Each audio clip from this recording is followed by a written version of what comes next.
Hey, welcome back. In this video, I will show you how you can add your Hijri calendar on your iPhone.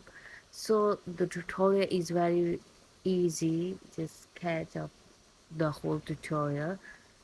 You have to tap on your settings and then scroll down until you get the option of calendar.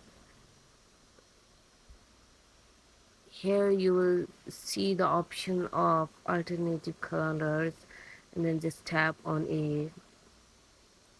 Now you have to add on the Islamic calendar and then go back, and then you will be able to see your Islamic calendar, Hijri calendar on your iPhone. Now it is showing on my phone. So I hope this tutorial is helpful. Do like, share and subscribe the channel. Thank you very much.